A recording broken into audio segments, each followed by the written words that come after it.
Here's a strange truth most American wine drinkers eventually run into. You buy a French red expecting instant sophistication, pour a glass, take a sip, and realize you paid for an accent, not an experience. France makes some of the greatest wines on earth, but that reputation also hides a lot of bottles coasting on name value alone. Today, we're ranking 12 French reds from worst to best, not by prestige or price, but by one simple question. After the first glass, do you actually want another? Number 12. J.P. Chenet Cabernet-Syrah. Let's start at the bottom with a bottle almost every American has seen, even if they don't remember buying it. That curved neck is unforgettable. It looks French in the most theatrical way possible, like a costume version of France designed for supermarket shelves. And that's the entire pitch. It signals Europe without requiring you to think too hard about what's inside. The first sip explains everything. It comes in loud, soft around the edges, and strangely anonymous at the same time. There's fruit, sure, but it feels inflated, like the flavour has been turned up rather than built. The texture is easy and smooth, in a way that feels engineered to avoid offending anyone. Nothing bites, nothing lingers.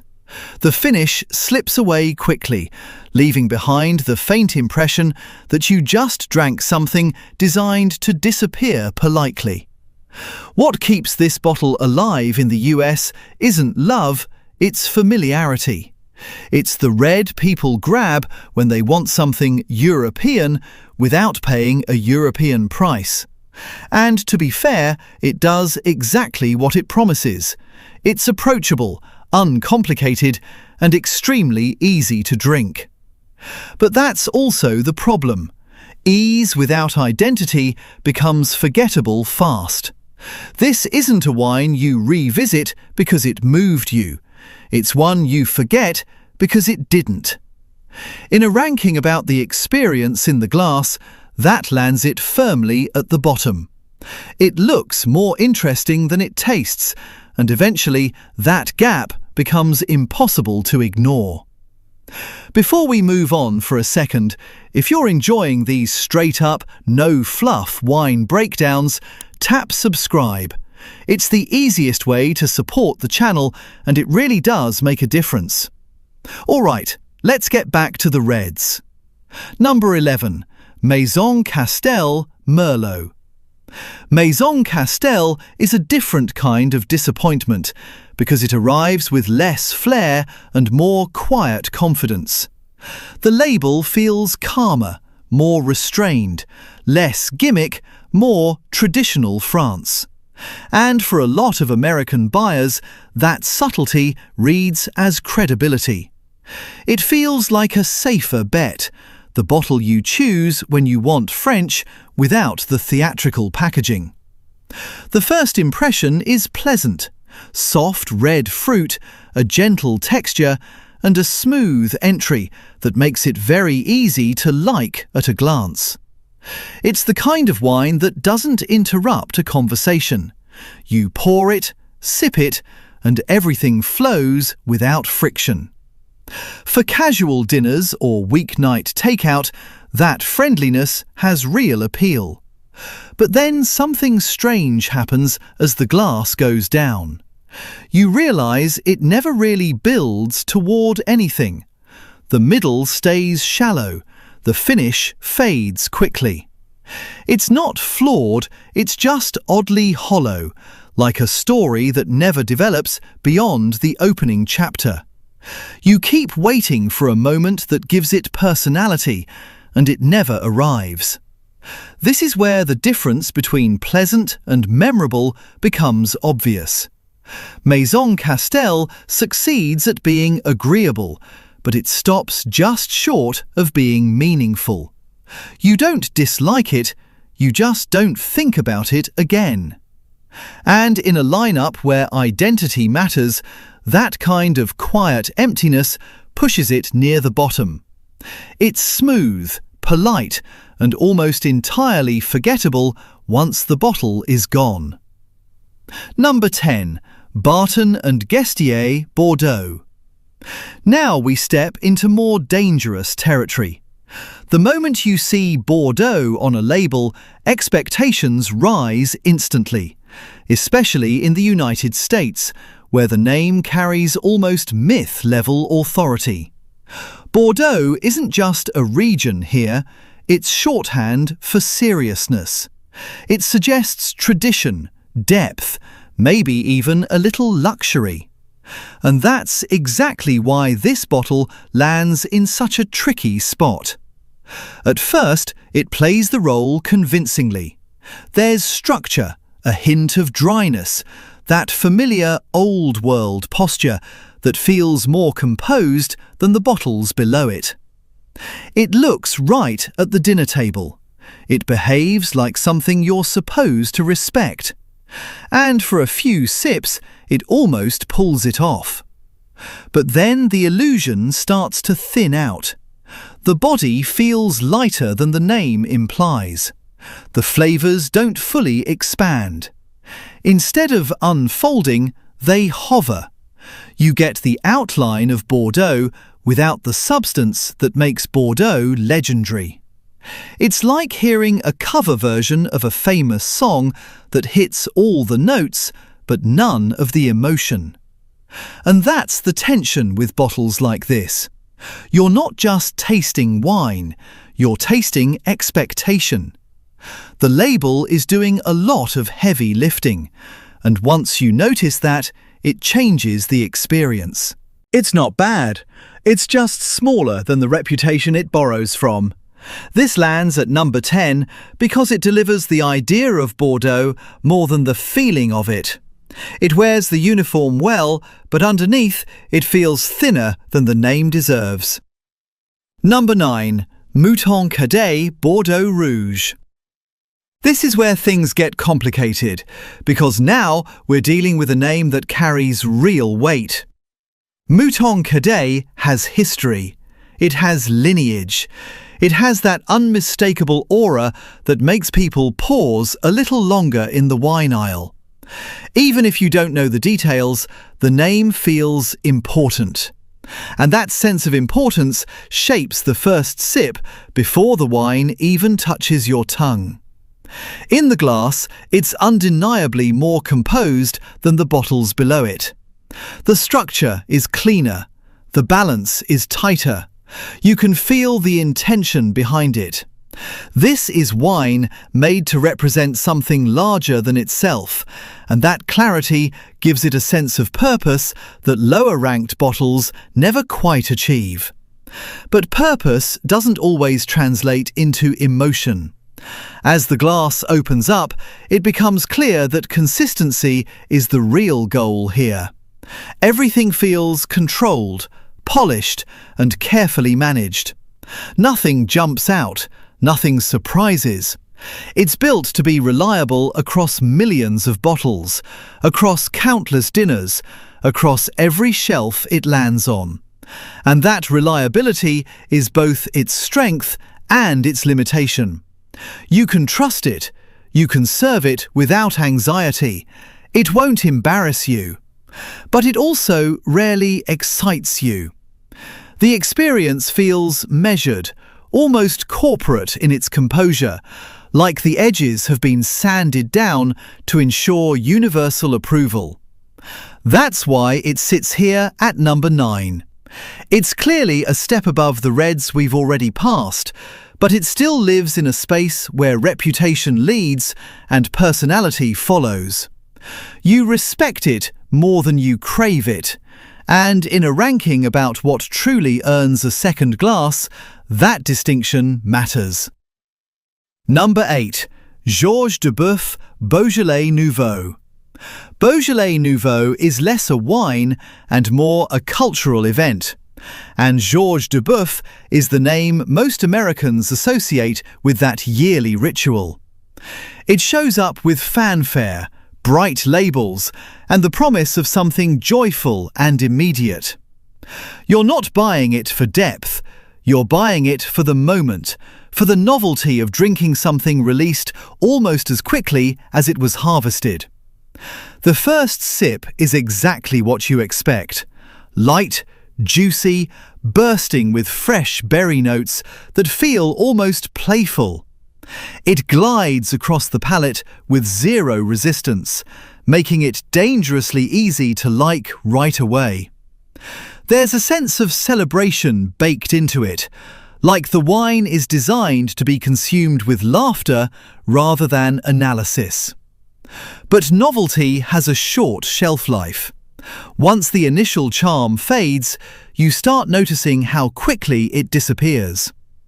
The finish is brief, the structure nearly non-existent, and the experience feels more like a snapshot than a story.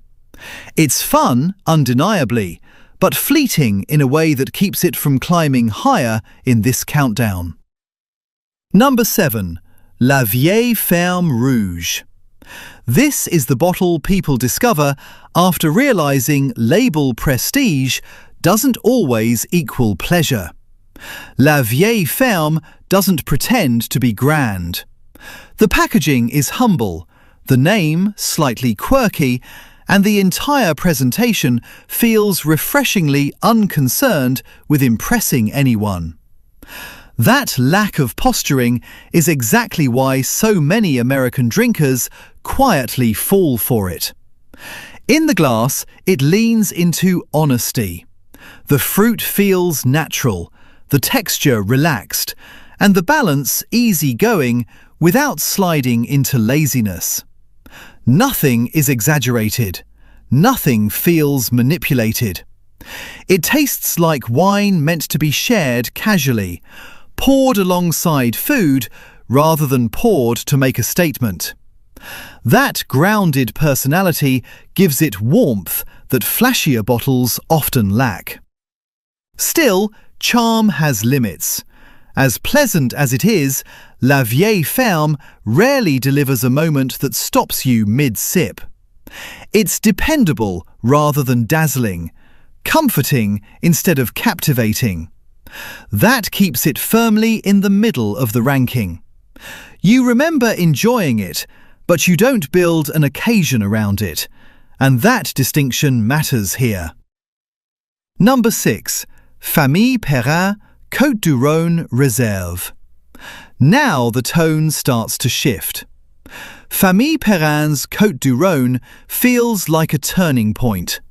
The moment where French reds stop coasting on friendliness and begin showing intention. There's a subtle seriousness here that becomes clear almost immediately.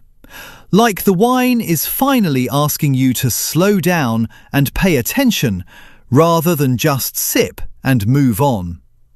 The flavours carry more warmth, more spice, more shape. It opens with generosity but doesn't collapse into simplicity. Instead, it holds its form, offering a layered experience that feels carefully composed without becoming intimidating. This is the kind of bottle that makes weeknight dinners feel slightly more deliberate, elevating the table without demanding ceremony. What keeps it from pushing higher is restraint. It plays things safe in a different way than the lower entries, not by being hollow, but by avoiding bold risks. Everything works, everything fits, yet it rarely crosses into unforgettable territory. It's the moment where quality becomes undeniable, but greatness still feels just out of reach. Number 5. Guigal Côtes du Rhône Rouge. Guigal is where respect starts replacing curiosity. Even casual wine drinkers in the US recognize the name, and that recognition comes with a quiet expectation. You approach the glass assuming competence, maybe even a touch of authority. And for the most part, that assumption proves accurate from the very first sip. There's a firmness here that earlier bottles only hinted at, The structure feels more deliberate, the balance tighter, the overall presence more confident. It doesn't rush to charm you with sweetness or softness. Instead, it unfolds steadily, offering depth that invites slower drinking and longer conversations. You begin to sense craftsmanship rather than simple drinkability. Yet, even with that composure, it stops short of transcendence. Guigal delivers clarity and confidence, but it doesn't quite reach the emotional resonance of the very top tier. You admire it more than you obsess over it. That subtle gap keeps it anchored at number 5, occupying the space where admiration begins, but reverence hasn't fully taken hold. Number 4. Louis Jadot Bourgogne Pinot Noir. Burgundy has a gravitational pull in American wine culture, and Louis Jadot sits right at the entry point of that orbit. The label carries a quiet authority, the kind that doesn't shout but still commands attention. You pick it up expecting elegance, something more refined than the fuller reds we've already passed. The first sip confirms that shift immediately. It's lighter on its feet, more aromatic, with a lift that feels almost conversational. Red fruit glides through the palate, supported by a gentle earthiness that adds depth without heaviness. It doesn't try to dominate the moment. Instead, it draws you in gradually, rewarding patience rather than demanding attention. What makes this bottle compelling is its tone. It feels intentional, poised, and distinctly different from the bolder regions that rely on power to impress. There's a clarity here that speaks to Burgundy's identity, even at this more accessible level. Still, that clarity comes with a trade-off. The experience can feel fleeting, and the price often reflects the region's prestige more than the impact in the glass. It's beautiful, unmistakably French, but not quite unforgettable. Number 3. Château de Beaucastel, Châteauneuf-du-Pape, Rouge. Now we enter territory where wine starts feeling expansive, almost architectural. Château de Beaucastel doesn't arrive quietly. The name alone carries weight, and for many American drinkers, Châteauneuf-du-Pape represents a leap into something deeper and more serious. You approach it with curiosity, maybe even a little caution. From the first pour, the density is unmistakable.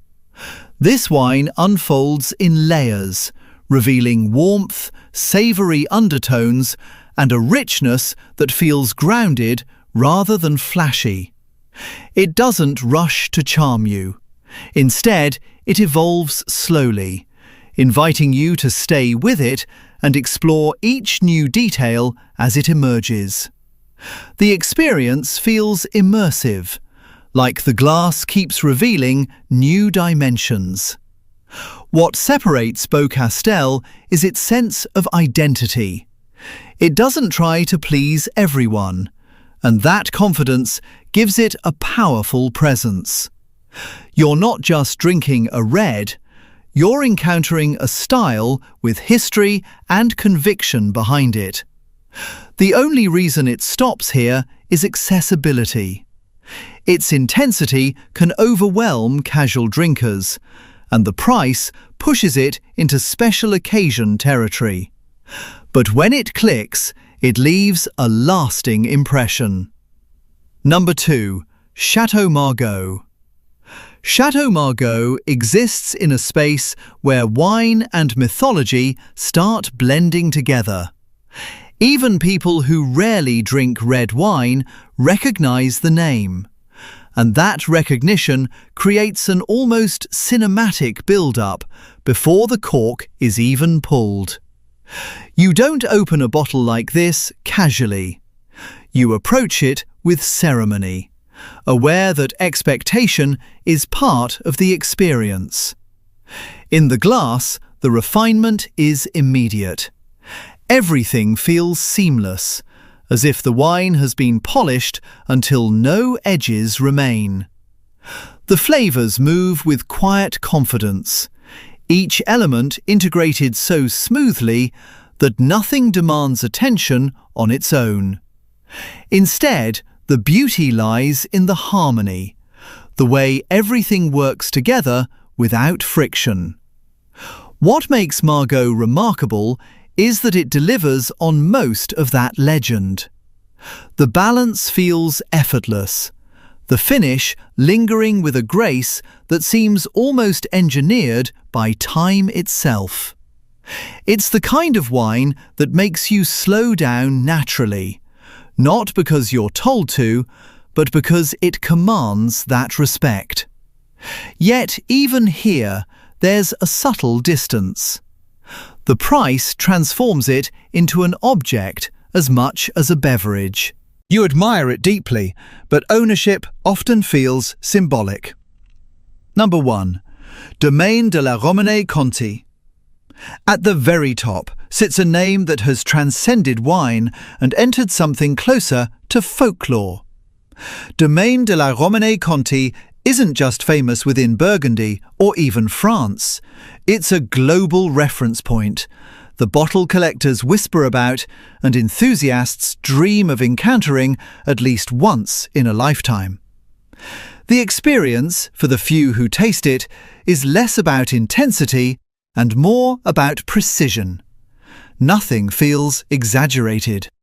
Instead, every note arrives with clarity, unfolding gradually in a way that feels almost alive. It's not a wine that tries to impress through force. It captivates through detail, revealing layer after layer with a patience that feels almost unreal. What elevates Romanée-Conti beyond every other bottle on this list is its sense of singularity. It doesn't feel interchangeable.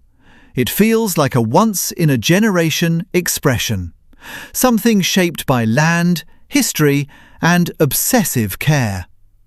That uniqueness creates an emotional reaction that goes beyond flavour. Of course, rarity plays a role. Most people will never taste it, and that exclusivity fuels the legend. But when a wine becomes unforgettable before the glass is even empty, it earns the crown. That's the countdown, from label-driven letdowns to reds that genuinely earn their legend. Now it's your turn. Which bottle did we underrate, and which one deserves the hype? Drop it in the comments. And if you're chasing substance over status, you're in the right place.